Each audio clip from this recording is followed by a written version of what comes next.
Yo, what's up, everybody? I'm Brian Lee Durfee, author of The Forgetting Moon and The Blackest Heart, both published by Simon & Schuster's Saga Press.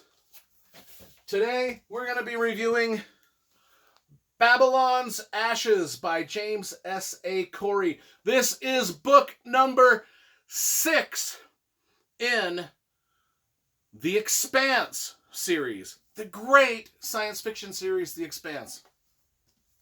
Do you know how we know it's number 6? Because it says 6 right on the... look at that. Each one of these books has a number on the spine. Book 1, Book 2, Book 3, Book 4, Book 5, Book 6, Book 7, Book 8. I don't know what's happening, folks. This is... Somebody had the idea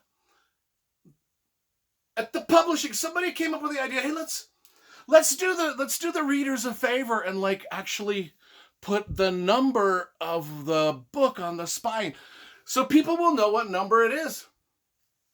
And when it went, and this idea, this crazy wacky idea, went up the management chain, and nobody, and upper management didn't, for whatever reason, they didn't shit on the idea. They're like, okay, go ahead and do it. So it was done. I'm only once. This is the only series in the history of book series that this has ever happened. But it needs to happen more. Logic would only dictate. But yet, I'm standing in a library full of 20,000 science fiction and fantasy series, and not one of them's done it. Okay, beating a dead horse. We always discuss the covers. This cover, along with... One of the reasons I like these books is they're so nice. They're nicely designed. I love graphic design and illustration. These are all nicely designed. They all look good. They've all got great matching spines that are numbered. And the same illustrator has done all the cover illustrations for these books. And that illustrator is named Daniel Docio. Daniel Docaio. Daniel Docu. Okay, the last name is spelled Dociu. I will never be able to get it right.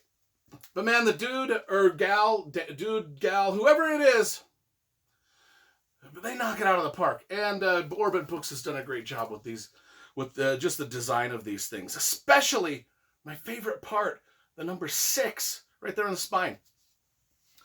What are these books about? If you look on Goodreads, Amazon.com, all the review spaces, Babylon's Ashes is kind of like the lowest reviewed. It seems to be the least favorite book of all the Expanse books in the series, in general, just with all the fans. And, I'm not sure why. This book is kind of like a continuation of book number 5, Nemesis Games. Nemesis Games was just a great book, and it left us kind of on a little bit. The story wasn't quite resolved. It was just, the stories are never resolved.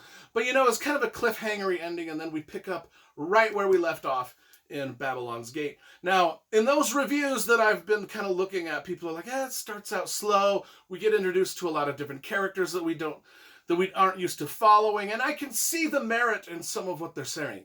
Because, the beauty where the Expanse series really excels is when we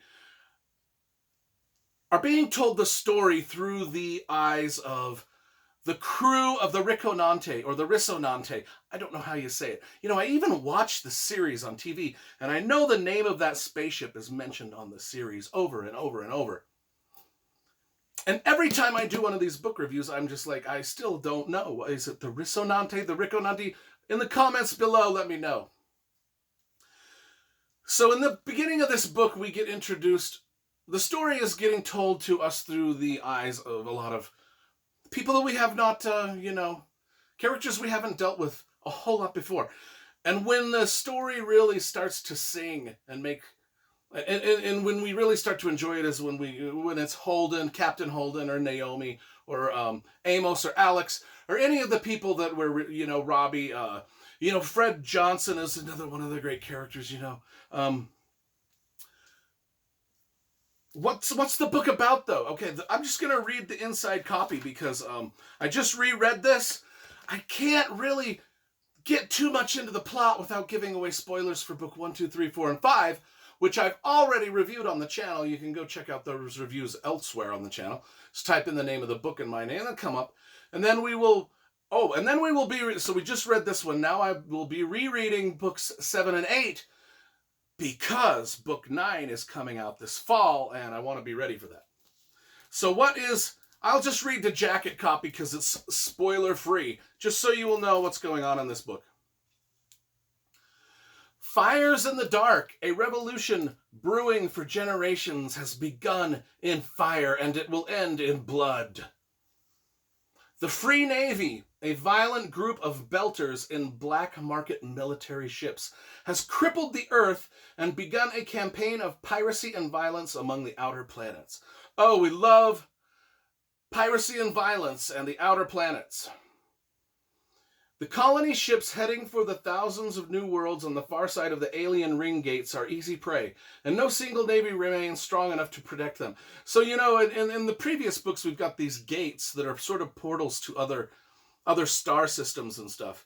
And so the people that are on Earth and Mars and in the asteroid belt, they're called the Belters, they can now, even in the first 3 books or so, we were just stuck to our solar system, and then now these portals have opened to other star systems, and now that they're easy prey for this navy, this Free Navy. They call themselves the Free Navy. They ain't all that free.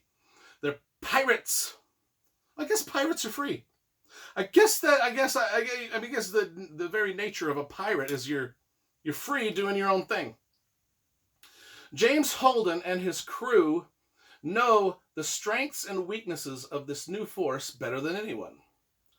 Outnumbered and outgunned, the embattled remnants of the old political powers call on the Risonante, or the Riconante, for a dangerous mission to reach Medina Station at the heart of the Gate Network.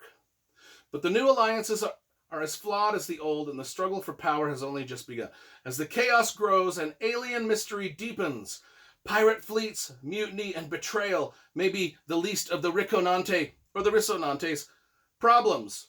And in the uncanny spaces past the ring gates, the choices of a few damaged and desperate people may determine the fate of more than just humanity.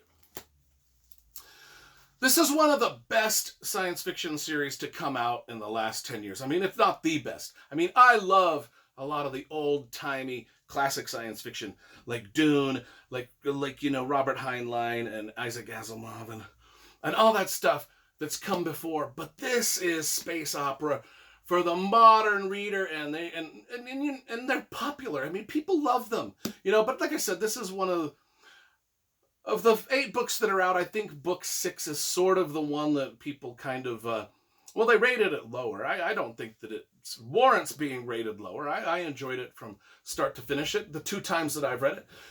Like I said, can't wait to get to books 7 and 8 because book 9 is coming out this fall, folks. So let's get ready. The Expanse, book 6 of the Expanse. Book 6! People, book 6! Book 6! Not book 8! Not book 8! But no, it's book 6! You can tell! You can tell because it's been numbered. It's been numbered. It's like nobody's thought of this before. Nobody's thought of this before. Let's give Babylon's Ashes an 8.5 out of 10 and end the video with that.